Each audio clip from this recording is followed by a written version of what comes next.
حُسم الأمر، قرار عاجل من محمود الخطيب حول مدرب الأهلي الجديد. تواصل إدارة كرة القدم بالنادي الأهلي دراسة ملف المدير الفني الجديد للفريق الأول، وذلك عقب قرار إقالة المدرب الأسباني خوسيه ريبيرو من منصبه بعد الهزيمة أمام بيراميدز بهدفين دون رد في الدوري المصري الممتاز.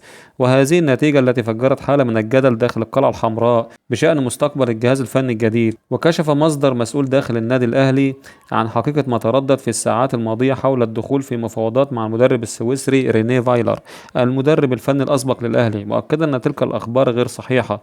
وأوضح حتى الآن لم يتم فتح أي محادثات مباشرة مع مدرب بعينه، وما يحدث هو تلقي ترشيحات من وكلاء وشركات تسويق لاعبين ومدربين، وهو أمر طبيعي عقب رحيل أي مدرب. وأضاف المصدر أن محمود الخطيب رئيس النادي استقر بشكل مبدئي على استبعاد فكرة عودة أي مدرب سبق له قيادة الفريق في فترات سابقة، في إشارة إلى أسماء مثل بيتسو موسيماني أو رينيه فايلر.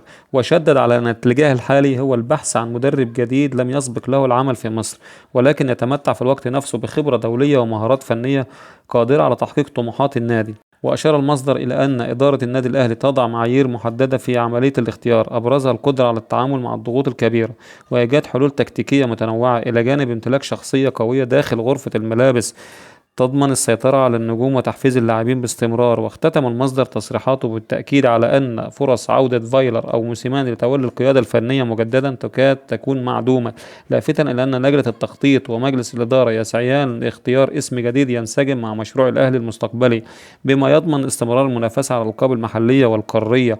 ووصل النادي الأهلي نتائجه المخيبة للآمال في بطولة الدوري المصري الممتاز بعدما سقط أمام ضيفه بيراميدز بطل دوري أبطال أفريقيا بهدفين دون رد في اللقاء الذي جمعهما مساء السبت ضمن منافسات الجولة الخامسة من المسابقة.